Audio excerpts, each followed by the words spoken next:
자, 이번 시간은 제2장. 지난 시간은 전력공학 계통의 기본 개요에 대해서 봤고요.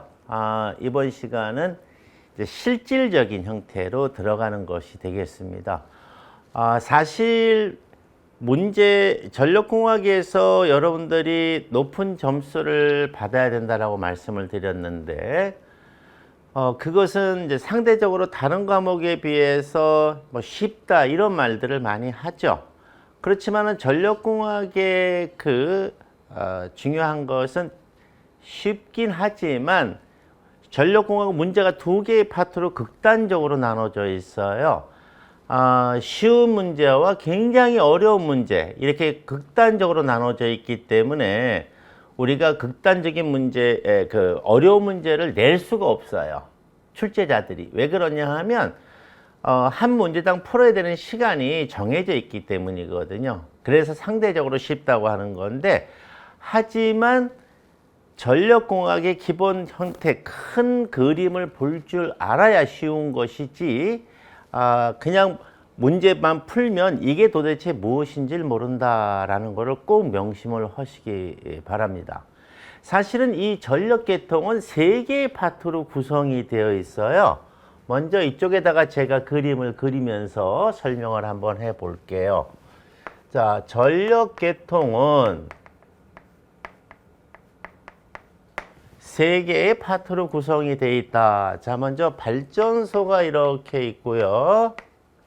그럼 발전소가 대신했으니까 여기다가 SG, Synchronous Generator라고 하는 동기 발전기 이렇게 되어 있고, 그 다음에 송전솔로, 그리고 조상 설비가 있다고 여러분들이 생각을 해야 되는 이제 변전소, 그리고 이렇게 뭐가 됩니까? 배전솔로, 그 다음에 수용각. 이제 부하 수용각 그러면 부하 설비죠. 예, 전등이라든가 전열기라든가 전동기라고 하는 이러한 부하 설비를 가지고 있는 이렇게 돼 있어요. 그래서 이쪽이 발전 파트,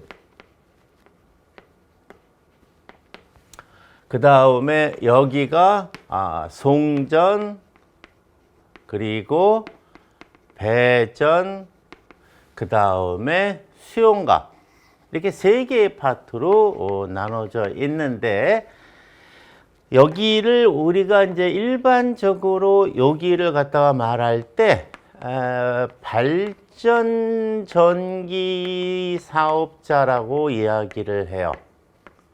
네. 그 다음에 송전솔로, 배전솔로, 그리고 변전소를 가지고 있는 요 업자를 우리가 일반 전기 사업자다라고 이야기를 하는데, 현재 우리나라에서 일반 전기 사업자는 딱 하나예요. 한국전력공사라고 하는 캡코죠.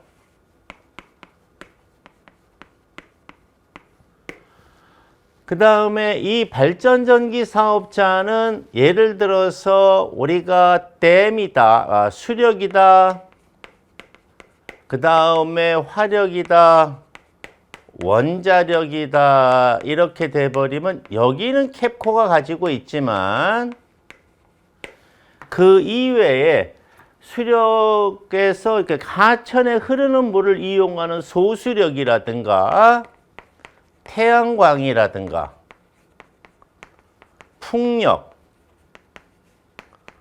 뭐 이런 형태의 것들은 일반 다른 업자들이 가지고 있어요. 그래서 이제 주로 이제 시험이 이렇게 뭐가 됩니까? 한국전력공사의 그 기준으로 되어 있는데, 전력공학이 총 20문제가 되는데, 그 중에 여기 파트가 제가 첫 시간에 설명한 것처럼 3 내지 4문제 정도가 된다. 4문제 정도가. 그럼 나머지가 다 어디에 해당하는 문제냐? 여기에 해당하는 문제예요. 여기에. 일반 전기 사업자에 해당하는 문제가 16문제에서 17문제 정도가 여기에 해당하는 문제입니다. 굉장히 차지하는 포션이 크죠. 그래서 이 부분을 갖다가 여러분들이 굉장히 많은 시간을 투자를 해야 된다. 그 중에서도 이 송전솔로가 배전솔로에 비해서 출제 빈도가 굉장히 높다라는 것입니다. 자, 그래서 우리가 제2장에서는 바로 일반 전기 사업자의 영역인 전솔로 파트가 된다. 이렇게 이야기가 되는 겁니다. 그러니까 첫 번째 시간에는 전력 계통의 기본 개요, 그 다음에 두 번째는 이제 시험에 준해서 이렇게 보게 되죠. 그래서 여러분들이 여기에다가 많은 시간을 투자를 해야 되고요. 그래서 이제 이런 부분들에 대한 이야기의 기본 틀을 좀 잡아줘라. 그런 이야기입니다. 자, 그러면 일반 전기 사업자가 가지고 있는 이 송전솔로, 배전솔로, 그 다음에 변전소에서 가장 문제가 되는 게 뭐냐 하는 겁니다. 그럼 여기에서 일반 전기 사업자가 가지고 있는 이 송전솔로나 배전솔로, 즉 전기 공급솔로,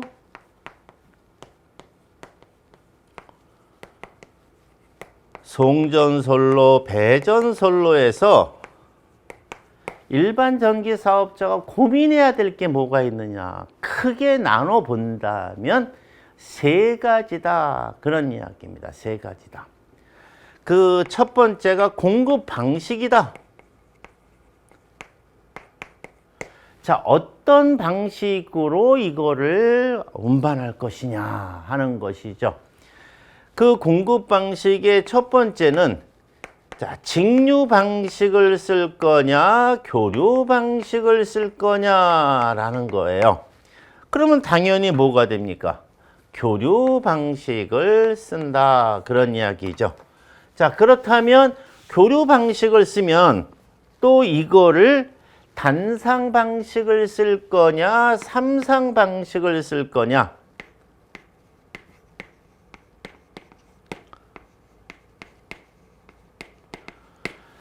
단상 방식이라고 하는 거는 이건 지금 기본 계열을 말하는 단상 방식이다 그러면 이렇게 생각하시면 돼요. 그냥 에너지를 전달하는데 만약에 가스로 전달한다 아니면 기름으로 전달한다 할 때 단상 방식은 파이프 하나를 깐다 이렇게 생각하면 되는 거고요. 삼상 방식은 파이프 3개를 갖다가 한다 이렇게 생각하시면 되는 겁니다. 뭐 어렵게 자꾸 생각하실 필요가 없어요. 그러니까 내가 저기에 전기를 공급할 때 한 라인으로 공급한다 그러면 단상 방식이고 3개 라인을 갖다 깔겠다. 파이프를 3개 깔겠다. 그러면 삼상이다. 이렇게 생각하시면 되는 거예요. 근데 이미 뭐가 됩니까? 이미 정해져 있어요. 가장 효율이 좋은 게 삼상 방식이다. 라고 이미 평가가 나 있으니까 삼상 방식을 쓰는 것이 되겠습니다. 자, 그러면 이제 두 번째가 뭐가 문제가 되느냐 하는 것이죠. 우리가 여러분들이 전기 공부를 하면서 뭐 전압이 걸려 있고 전류가 흐르고 이런 이야기들을 하는데 제일 중요한 거는 뭐냐 하면은요. 전압이에요. 수압. 자, 몇 번에 제가 앞전 시간에도 말씀드렸죠. 전기줄 고민하지 마라. 예. 수도관에 뭐가 됩니까? 수돗물이 꽉 차여 있다 하더라도 아줌마가 수도꼭지를 틀었는데 물이 안 나와. 그 이유가 뭘까요? 수압이 안 걸려 있기 때문이다. 그래서 틀면은 내가 원하는 만큼의 물이 쫙쫙 나오려면 수압이 걸려 있어야 된다. 왜? 이미 수도관에는 물이 차 있으니까. 그것과 마찬가지로 전선에는 전자가 이미 꽉 차여 있다. 물처럼, 수도 안에 물처럼 꽉 채워져 있다라고 생각하면 돼요. 그럼 뭐만 걸어주면 돼요? 그렇죠. 물에 수압을 걸듯이 전자에는 전압을 걸어주면 된다라는 거예요. 그 전압을 걸어주는데 수용가가 원하는 것이, 자, 수용가가 원하는 것은 바로 뭐가 됩니까? 전격 전압을 원하고 있다. 그런 얘기입니다. 그래야 이 부하가 제대로 돌아간다. 근데 가다 보면 전압이 자꾸 떨어져요. 그 전압이 떨어지는 이유는 바로 뭐가 됩니까? 이 오음 성분을 가지고 있는 것들 때문에 저항을 받아서 자꾸 압이 떨어진다라는 것이죠.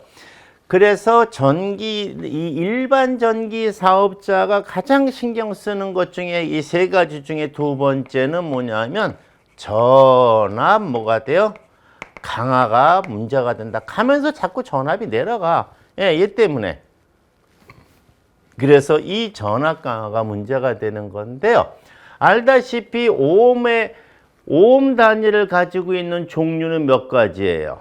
두 가지잖아요. 오hm 단위를 갖고 있는 종류는 두 가지입니다. 먼저 뭐가 돼요?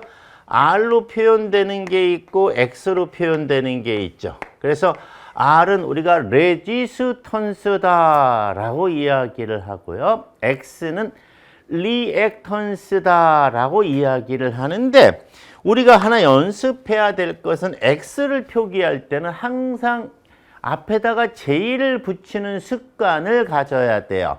자, 이 J를 붙이는 습관의 의미를 설명을 드리면 R은 안 붙이잖아요. 그 얘기는 무슨 얘기냐 하면 전압 강화는 둘 다 일으켜요. 예. 여기다 쓸까요? 전압 강화를 전압을 강화시켜요. 전압을 강화시킨단 말이죠. 둘 다. 그런데 둘 다 전압을 강화시키는데 얘는 전압만 다운시켜요. 전압만. 그렇지만 레지스턴스라는 놈은 이 전압도 다운시키지만은 또 이 전기 에너지를 부하도 아닌데 이거를 전력 손실을 발생시켜요.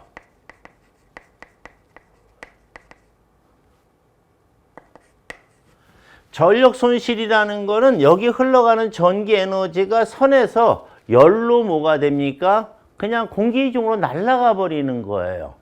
이게 문제라는 거죠. 그래서 일반 전기 사업자가 생각하는 고민하는 건 세 가지가 있다고 그랬죠. 공급 방식, 전압 강화, 그 다음에 뭐가 됩니까? 전력 손실. 이 세 가지가 일반 전기 사업자에게는 가장 뭐가 됩니까? 문제가 되는 거예요. 그러면 여기에서 공급 방식은 이미 정해져 있고요. 삼상 방식으로 정해져 있고 전압 강화, 전력 손실에서 이러한 형태의 의미가 발생하니까 이 값을 어떻게 하면 최소화시키느냐 이런 것을 생각하시면 되는 거예요. 그래서 여러분들이 문제를 맞히는 것은 문제를 풀어야 맞히는 건 당연하지만 그게 어느 부분이고 이걸 왜 해야 되는지를 모르면서 문제를 풀게 되면 잘 안 풀린다 그런 이야기예요. 그럼 우리가 집중해야 될 게 뭐가 있겠습니까? 지금 총 20문제 중에서 17문제가 나오는 것이 일반 전기 사업자고 일반 전기 사업자가 고민해야 되는 것이 세 가지가 가장 큰 고민이다. 물론 여기에 이제 추후적으로 나가게 되겠죠. 여기에 또 있어요. 네 번째 가면 뭐가 돼요? 사고에 대한 대비도 해야 되고 여러 가지가 있지만 초장 맨 처음부터 그렇게 굳이 많이 나갈 건 없고요. 이러한 개념을 하나 스텝 바이 스텝으로 뭐가 됩니까? 해나가겠다. 그런 이야기입니다. 그래서 전선로에 대한 이야기를 지금 우리에게 17문제가 나오는 파트이구나.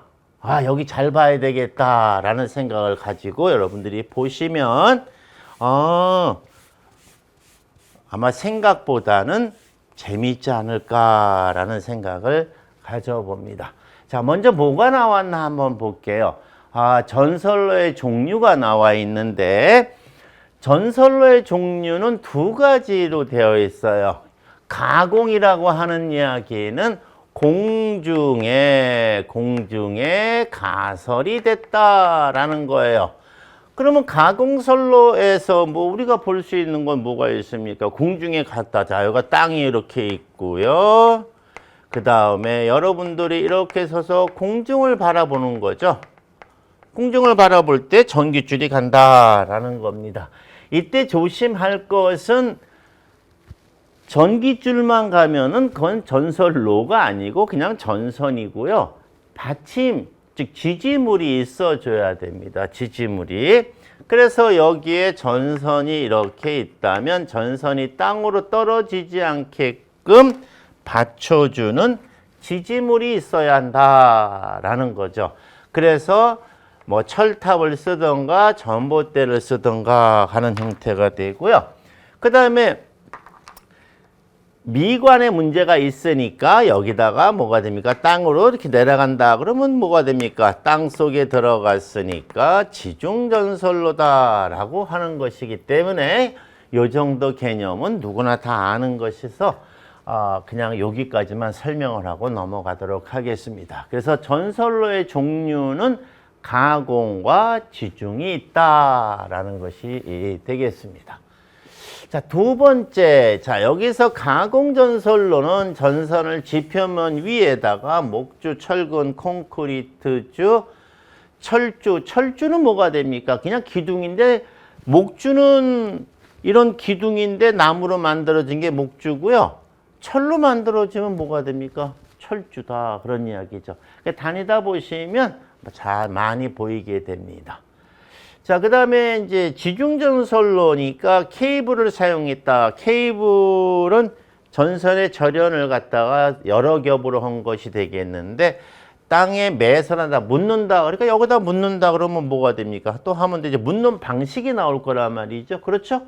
예, 묻는 방식 몇 가지가 있느냐. 뭐 직접 묻는다 하는 직매식, 그 다음에 관로식, 그 다음에 뭐가 됩니까? 암거식, 아니면 전력 공동구 방식 해서 보통 세 가지, 네 가지가 되는데 이 중에는 요즘 쓰는 것도 있고 안 쓰는 것도 있고 하기 때문에 그런 것들을 여러분들이 좀 생각을 하시면 되겠다. 그런 이야기입니다. 그래서 지중전선로에서는 매설 방식만 여러분들이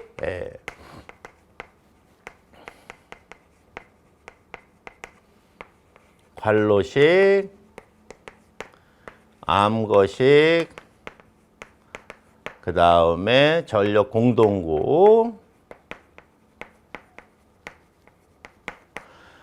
암거라는 건 이게 좁은 뭐가 됩니까? 터널이에요. 예, 그러니까 땅굴을 암거다라고 생각하시면 됩니다. 그래서 이렇게 하나하나 여러분 책에다가 이렇게 하나하나 정리해 두시면 뭐 나중에 이렇게 한번 이렇게 확인할 때 얘는 여기 봐야지 이걸 알 수가 있으니까 이렇게 뭐가 돼 노팅해 놓은 것도 좋다라는 겁니다. 그 다음에 이제 여기에서 전선의 구비 조건에서 도전율이 높고 저항률이 낮을 것, 이거는 말장난에 해당이 되는 것이다 라는 겁니다. 도전율하고 고유 저항률은 반대잖아요. 그러니까 저항률이 크다라고. 우리가 보통 R 그러면 R은 뭐가 됩니까? 로우에 AL 이렇게 되니까 이걸 좀 더 쓰면은 A에 로우 L, 이게 고유 저항이잖아요. 고유 저항. 얘가 높으면 얘가 커지니까 안 되잖아. 그러니까 얘는 뭐가 돼요? 내려가야 되고.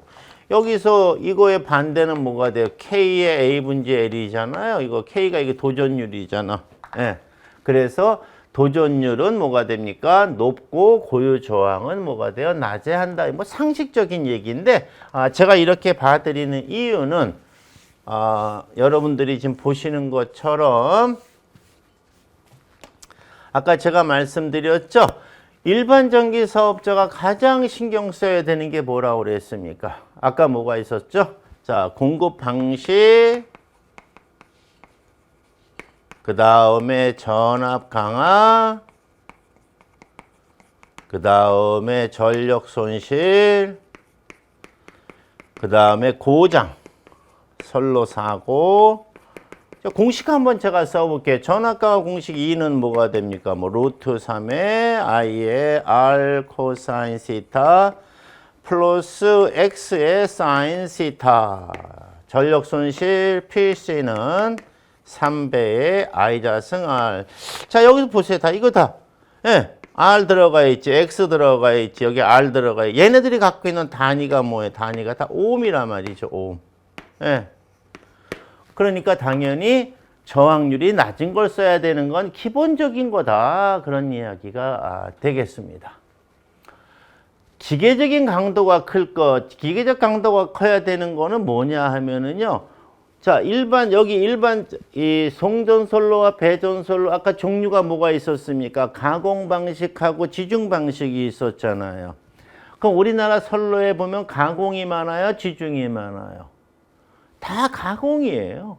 그럼 공중에 매달려 이제 자체 무게가 있잖아. 그걸 자중이라고 그러는데 자중에 얘가 무거워서 나 못 견뎌 그러면 안 되잖아요. 그게 상식적인 얘기예요. 튼튼해야 된다, 질겨야 된다 그런 이야기가 되겠고요. 그 다음에 뭐 팽창률이 뭐 클 것, 뭐 이거는 뭐 어떠한 의미에서 이런 얘기를 하느냐 하는 것은 잘 모르겠어요. 예, 팽창률이 크다. 글쎄요. 예. 근데 뭐 별 문제 없는 거고. 내구성이란 말은 뭐가 돼? 썩지 말아라 그런 이야기가 되는 거죠. 예, 썩지 말아라. 아니 엊그저께 설치했는데 얘가 벌써 사고서 그냥 끊어주면 안 되는 거고요. 가선이라는 말은 뭐냐 하면 이 용어만 설명해 드릴 거예요. 가선이라는 것은 자, 여기 이제 이렇게 지지물이 이렇게 있단 말이에요. 자, 이렇게 지지물에다가 이제 전선을 갖다 붙여야 될 거 아니에요.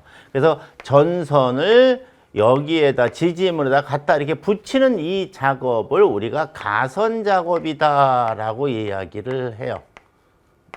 예.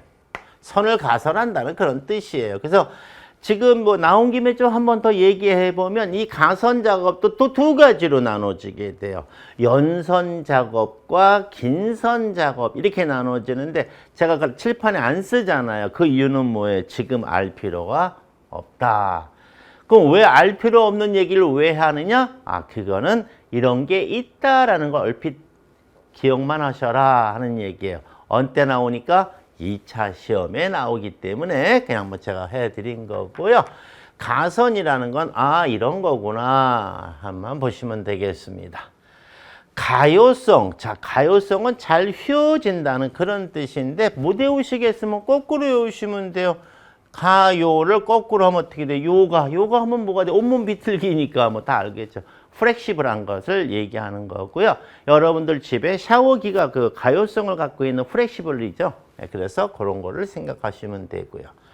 그 다음에 뭐 비중이 작을 거, 뭐 밀도가 낮을 거, 이 말의 의미는 자체 무게가 뭐가 됩니까? 작아야 된다. 전선이 좀 가벼워야 된다. 뭐 그런 이야기를 멋있게 표현한 것에 불과한 것이다. 그래서 아마 여러분들이 나중에 보실 때 이게 무슨 뜻인지 하는 거를 쉽게 이해할 수 있을 것이다. 자, 그 다음에 나전선이 나와 있는데요.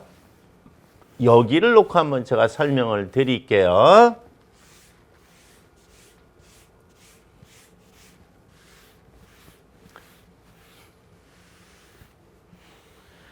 지금 현재에 해당하는 이야기고 그 다음에 제가 다시 말씀드리지만 현재에 해당하는 이야기이며 전반적인 이야기를 말씀드리는 것이지 이게 100% 이렇게 되어 있다 이런 말을 하는 것은 아니다 그런 이야기입니다.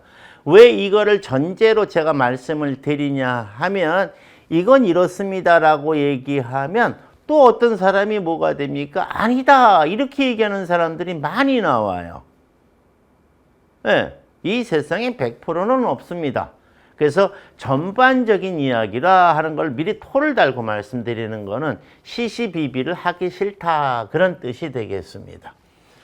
먼저 이 가공솔로에서 여기에 송전솔로입니다. 송전솔로는 전선이란 말을 쓰지 않아요.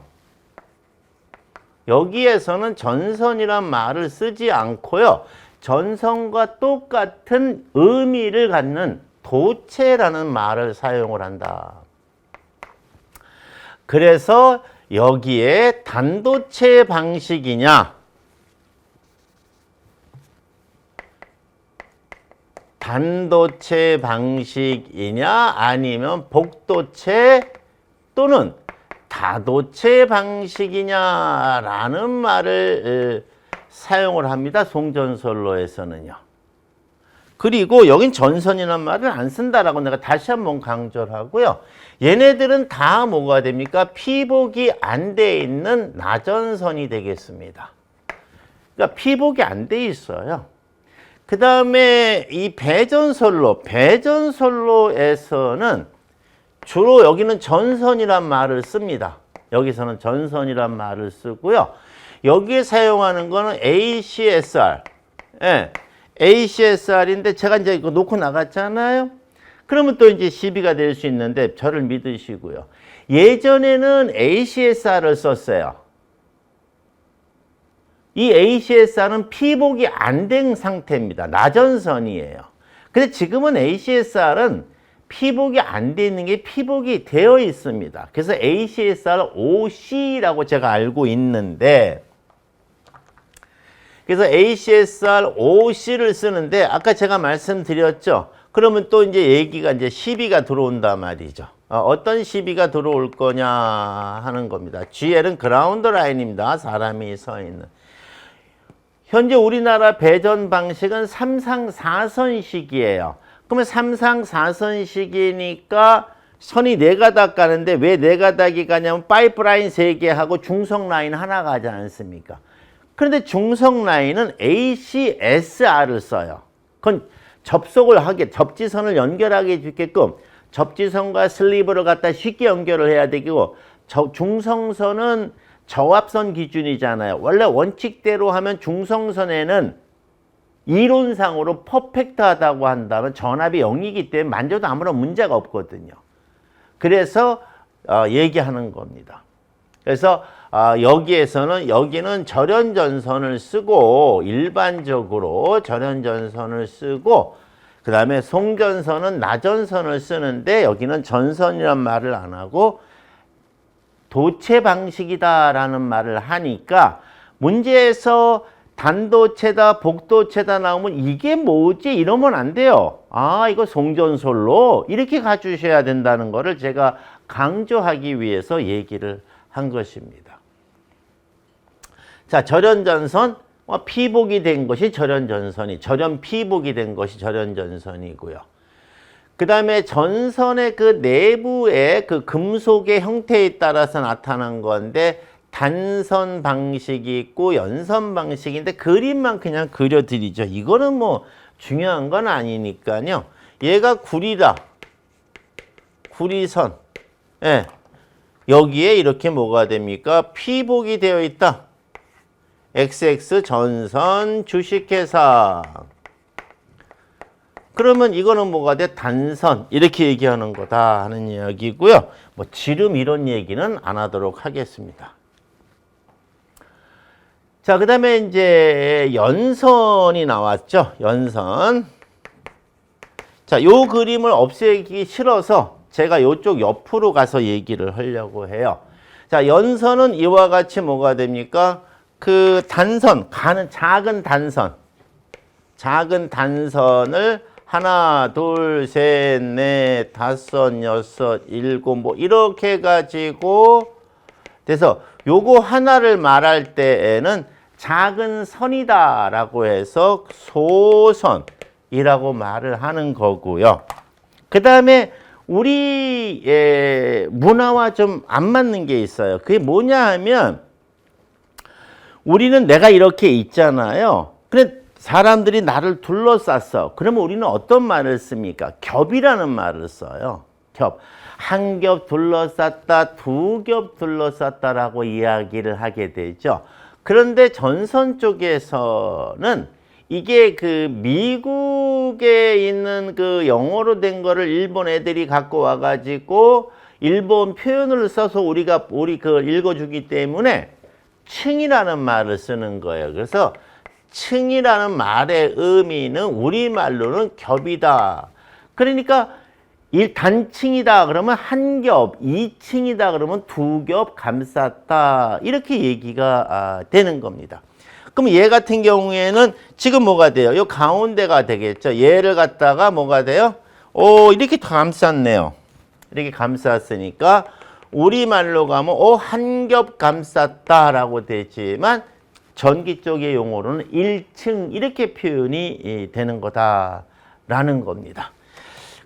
그래서 우리가 이제 바깥에 사용하는 것은 이제 단선을 쓰는 경우도 있고 연선을 쓰는 경우도 있어요. 하지만 이쪽은 다 연선이에요. 이건 말이 필요 없죠. 예. 왜? 많은 양의 에너지가 가야 되니까 파이프가 굵어야 돼요. 다 연선입니다, 이거는요. 단선은 예를 들어서 단선이라고 가정한다면 여기도 이건 제가 가서 만져보진 않았는데 있는 그대로 얘기를 하는데요. 저압 라인. 이 저압 라인에는 단선을 써요. 경동선이죠. 단선. 네, 이렇게 사용을 하죠. 하지만 여기는 우리가 신경 쓸 바가 아니에요. 여기 시험 문제가 어디서 나와요? 여기서부터 여기까지 이고 이렇게 있고 그 다음에 여기가 대부분이기 때문에 여기다 하는 거지. 이거는 설비 기술 기준 쪽에서 할 얘기니까 여러분은 신경 안 쓰셔도 된다. 그런 이야기입니다. 자, 그 다음에 이제 여기에서 연선의 소선. 자, 소선이라고 그랬죠. 소선 총수가 되는데 저 이 공식 권하고 싶지 않습니다. 권하고 싶지 않고요. 그냥 여기서 n이라는 것은 표현이 이거 좀 잘못 내가 얘기를 했네. 내가 틀렸다는 뜻이 아니고요. 우리가 이제 그 교정을 볼 때 내가 얘기를 해줬어야 되는데 요거 내가 못 봤네. 요게 바로 뭐가 돼요? 소선 총수야, 층수야? 이거 층이구나. 맞네. 오케이. 예, 맞아요. 층. 내가 총으로 봤어. 예. 요것이 소선 총수이고, 그 다음에 요거는 소선의 뭐가 돼요? 층. 이거 발음 어렵다. 예. 총수. 예. 자, 여기에서 요 정도 같은 경우에는 그냥 외워두는 게 괜찮아요. 여기다 집어넣어보면 계산이 되는데 한번 해볼까요? 한 층만 제가 해볼게요. 그러면 n은 3 곱하기 얘는 지금 한 겹이니까 1층이잖아. 그럼 1 넣고요. 그 다음에 1 플러스 1에 더하기 1이죠. 그럼 요거 2가 되니까 2 곱하기 3 더하기 1이니까 요거 먼저 계산하니까 7가닥이죠. 이렇게 넣어보시면 알겠지만 그래서 최소 그냥 뭐가 됩니까? 그냥 기본적으로 제일 가는 건 연선에서 제일 가는 건 7가닥, 그 다음에 19가닥, 그 다음에 37가닥, 요 정도는 그냥 여러분들이 그냥 알고 계시면 되는데 제가 한번 해볼게요. 자, 가운데 선 하나 들어가고 한번 감싸 볼게요. 동글뱅이만 크기를 같게 그리면 7개, 6개 밖에 못 쌓아요. 하나, 둘, 셋, 넷, 다섯, 여섯. 예, 그럼 합이 7가닥이잖아요. 그 다음에 또 집어넣으면 돼요. 7, 8, 9, 10, 11, 12, 13, 14, 15, 16, 17, 18, 19. 이거 제가 잘 그리는 게 아니고, 예, 이렇게 돼요. 이렇게밖에 못 들어가요, 이게. 그럼 내가 이 설명을 왜 하냐면 이것도 하지 마란 뜻이거든요. 에이, 이런 것도 하지 마. 이것도 하지 마라 그런 이야기입니다. 그럼 이걸 왜 하지 마라고 이야기를 하냐면 이 7가닥이라든가 19가닥, 37가닥 얘네들은요. 이걸 원으로 만들기 위한 개수예요. 예, 이 모양이 원으로 떨어지게끔.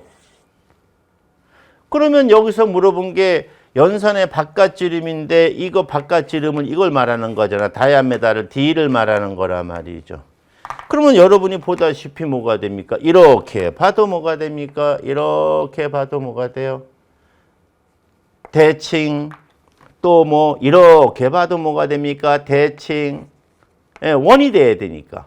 그러면 여기서 하나를 끄집어내서 이렇게 보면 뭐가 됩니까? 자, 요 세 가지를 다 끄집어내서 볼게요. 그럼 간단하지. 뭘 어렵게 생각합니까? 얘 이렇게 끄집어내서 보면 요렇게 잘라올게요. 요렇게. 예, 이렇게 잘라오면 중심 소선 하나 있고 양쪽에 하나. 이렇게 된 거고요. 그럼 얘 잘라올까요? 예. 너 일로 와봐라. 이렇게 되는 거예요. 그러면 뭐가 돼요? 벌써 눈치채셨네. 자, 중심 소선 있고 양쪽에 이렇게 돼가지고 이렇게 된 거잖아요. 그럼 이게 n이잖아. 이게 n. 예. 그 n이 양쪽에 있잖아. 그래서 n이 양쪽에 있으니까 2n. 예. 그럼 양쪽에 n이 있으니까 더하면 뭐가 돼요? 2n이 되고 그 다음에 여기 가운데 하나 있잖아. 한 가닥. 그럼 전체 길이가 얼마가 돼? 개수가 몇 개가 돼? 2n 플러스 얼마? 1 이렇게 되는 거죠. 그러니까 뭐 단층이다. 1층짜리다 그러면 하나 둘 세 개 쓸 거고 2층짜리다 그러면 하나 둘 가운데니까 5개가 되고 3층이다 그러면 뭐가 됩니까? 그럼 문제가 예를 들어서 만약에 19-2mm다. 아, 그러면 쟤는 뭐가 됩니까? 2mm 전선 이쪽에 2개 가운데 하나 5개가 쭉 썼다는 얘기잖아요. 그렇죠? 뭐 이렇게 생각하면 되지. 이런 공식에 너무 매달릴 필요가 없다라는 의미에서 외워야 될 공식은 외워야 되지만 우리가 이해하고 그걸 쉽게 할 수 있는 문제들은 굳이 공식을 외우는 거는 제가 볼 때 바람직하지 않다라는 뜻에서 제가 보여드린 것이 되겠습니다. 자, 그래서 여기에 대한 것은 한 겹, 그 다음에 두 겹 이렇게 된 것이 됐고요. 그 다음에 요거 하나는 소선의 지름. 이거는 대문자. 충분히 여러분들이 이해할 수 있겠다. 그 다음에 중공이라는 건 뭐냐면 가운데가 비었다는 뜻이에요. 그냥 쉽게 생각하시면 됩니다. 중공전선, 그래. 그러면 가운데가 비어있다라는 것이죠. 네. 자, 그러면 이거 머릿속으로 어떻게 연상하면 되느냐? 그냥 연상만 하시면 돼요. 왜냐하면 중공전선은 우리가 일반적으로 쓰는 선이 아니거든요. 네, 그럼 어떻게 연상만 하시면 되냐? 이거 그냥 파이프다 생각하시면 돼. 네, 파이프. 그래서 파이프 모양 비슷하게 생겼다라고 이제 보시면 되고요. H타입이 있고 I타입이 있는데 전 안 적어드릴래요. 왜? 시험이 안 나와. 왜? 시험이 왜 안 나올까요? 너무 어려워서? 아니죠. 거의 쓰지 않기 때문에 그래요. 그냥 우리가 일반적으로 이론적인 개념이니까 정리는 해놨을 뿐이지 쓰지 않습니다. 그 다음에 이제 재질에 의한 분류, 경동선 뭐 나와 있고 이거 다 뭐 그냥 넘어가시면 되겠고요. 연동선, 연동은 또 시비가 걸리기 싫으니까 하는데 99.99% 연동, 연하다는 뜻이에요. 99.99%가 건물 안에 사용을 해요. 그러니까 지금 우리 이쪽 전선로 쪽에는 거의 뭐 안 쓴다 이렇게 봐야 되는 거기 때문에 그냥 이렇게만 넘어가시면 됩니다. 알루미늄 선 이것도 필요가 없어요. 중요한 건 요거죠. 알루미늄 강선. 알루미늄 선은 그 선 자체가 알루미늄으로 되어 있다는 뜻이고 ACSR 강심 알루미늄이라는 거는 가운데는 뭐가 됩니까? 강철로 되어 있다라는 뜻이 되는 거죠. 쉽게 말하면 금속이 두 가지 종류란 뜻이에요. 가운데는 강선, 바깥에는 알루미늄 이렇게 되어 있다는 것이 됩니다. 우리가 쓰는 선은 다 이 선이에요. 예. 그래서 여러분들이 송전선로를 보던 배전선로를 보던 다 뭐가 돼요? ACSR 선이다라는 거를 기억을 해 두시길 꼭 바란다. 자, 이종이라는 말의 의미는 바로 뭐가 돼요? 가운데는 철선이 들어가고 바깥에 알루미늄 선이 들어갔다는 거고 꼬았다는 얘기고요. 그래서 소선. 사실은 이거 소선이라기보다는 중심선이 더 표현이 가능하죠.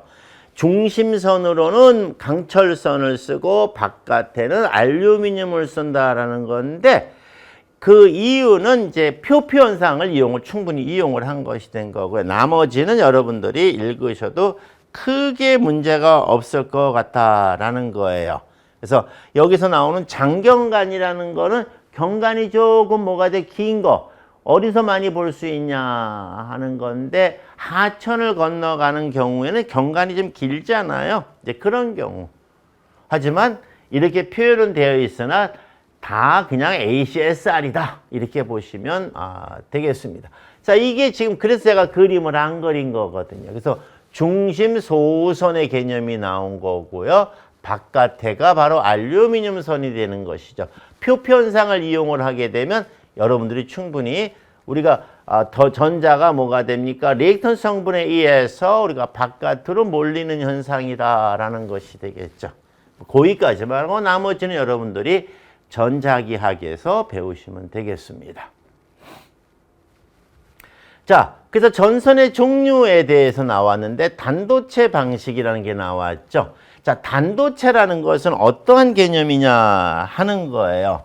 자, 단도체라는 거는 우리가 전선이 하나, 둘, 셋, 넷, 다섯, 여섯, 일곱 개의 이렇게 전선이 이렇게 하나 있을 때 자, 네가 뭐가 됩니까? R상이면 R상 하나를 담당해라. 야, 너는 R상 전선이야. 너는 또 뭐 S상 전선이야. 뭐 이렇게 한 상을, 한 개의 상이라는 거는 이걸 말하는 거죠. 이렇게 담당하는 거를 단도체라고 이야기를 하게 되는데 여기서 알아둘 게 하나가 있다는 거예요. 뭔 얘기를 하려고 하느냐? 배전솔로에서는 단도체, 복도체란 말을 안 써요. 예. 여기서는 단도체 방식이다, 복도체 방식이다 이런 게 없어요. 여기는요. 예. 그냥 다 뭐가 됩니까? 한 상에 선 한 가닥씩 거는 거예요.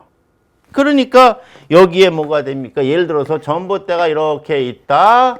자, 그러면 여기에 LP가 이렇게 있다고 뭐 이건 신경 쓰지 않아도 되고 여기 선 하나가 갈 때 뭐가 돼? 1선이 가고 1선이 가고 자, 1선이 갈 때 네가 뭐가 돼요? R상, 네가 S상, 네가 T상이다 그런 이야기예요. 그래서 배전솔로에서는 단도체 방식이다, 복도체 방식이다 이런 말을 안 써요. 예. 어디서만 쓴다? 송전솔로. 그렇죠. 꼭 기억하셔야 돼. 단도체, 복도체란 단어는 송전솔로에서 사용하는 용어지 배전솔로에서 사용하는 용어가 아니에요. 자, 어쨌든 그러면 지금 현재 여기에 뭐가 됩니까? 얘가 R상, 한 상을 담당할 때에 뭐 이렇게 그릴게요. 자, 얘가 이렇게 들어가는 거다. 자, 복도체 및 다도체가 됐는데 여기서 복도체하고 다도체라는 개념은 여러분들이 이렇게 구분해서 생각하시면 돼요. 복도체라는 거는 복수라는 뜻이에요.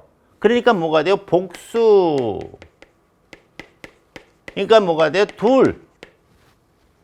다, 여기는 많을 따자를 쓴 거예요. 그래서 여기는 뭐가 돼요? 다수예요. 현재 우리나라의 복도체 방식과 단도체 방식을 잠깐 살짝 비교를 해 드릴게요. 요거 좀 지우고, 이제.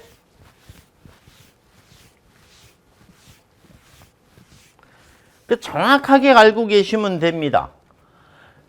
우리가 철탑을 우리가 송전솔로에서 쓴다고 그랬으니까 철탑을 제가 그림을 그릴 건데요.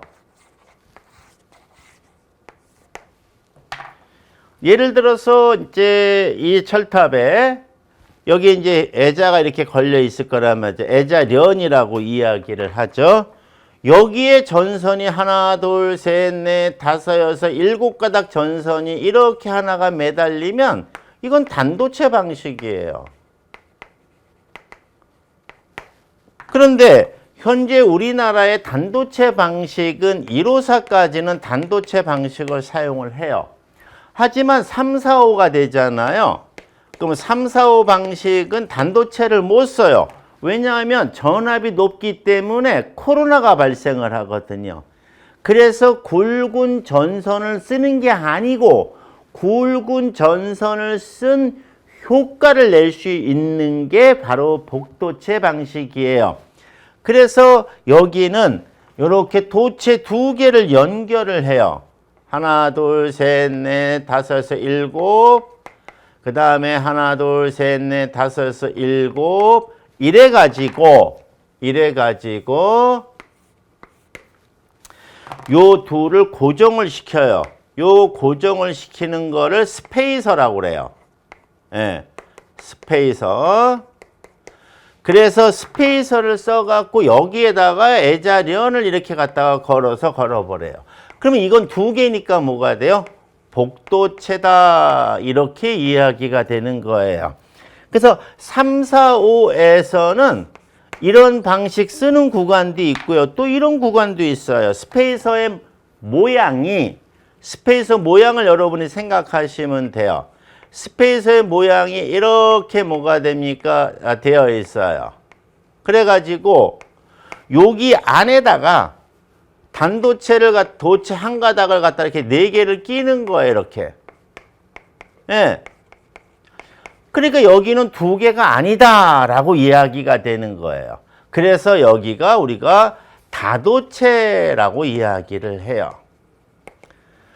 그래서 현재 우리나라의 3, 4, 5 같은 경우에는 상황에 따라서 3, 4, 5입니다. 복도체 방식을 쓰는 구간도 있고요. 다도체 방식을 쓰는 구간도 있고요. 그 다음에 우리나라에서 제일 높다고 하는 765. 765는 스페이서가 이렇게 생겼어요. 예. 얘는 스페이서고요. 하얀 거는 하나, 둘, 셋, 넷, 다섯, 여섯 이렇게 스페이서가 생겼어요.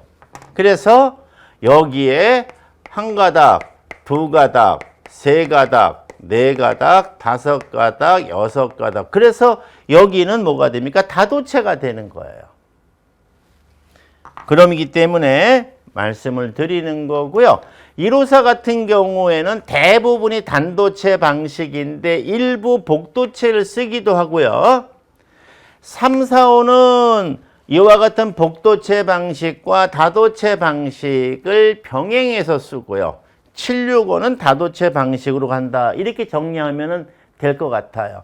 하지만 그냥 여러분들은 765야. 그러면 이건 번들, 묶음이라는 건 영어로 번들을 의미해서 여기는 6B 방식. 그 다음에 3, 4, 5는 2B 또는 4B 방식을 사용을 하고 있다. 이렇게 되는 겁니다. 그래서 단도체 방식이냐 복도체 방식이냐 뭐 이런 다도체냐 이게 도대체 어디에 있는 거야 뭐 이렇게 혼돈하시면 안 되고 이렇게 정확하게 뭐가 됩니까? 알아두셔야 된다라는 겁니다. 그래서 제가 요점 정리해서 정확하게 그림을 그려서 충분히 이해가 가실 거라고 믿고요. 이렇게 해드릴 테니까 이걸 머릿속에 꼭 집어넣으셔야 돼요. 그래 문제를 읽을 때 뭐 복도체 방식의 뭐 소선 두 가닥이 할 때 저거 154에서 뭐 일부 구간 쓰는 거 아니면 3, 4, 5에 2B, 4B 중에서 2B 방식 그 얘기 하는구나 알아야 되는 거란 말이죠. 그렇게 해주실 거라 믿고 자 이번 시간은 여기까지 하도록 하겠습니다.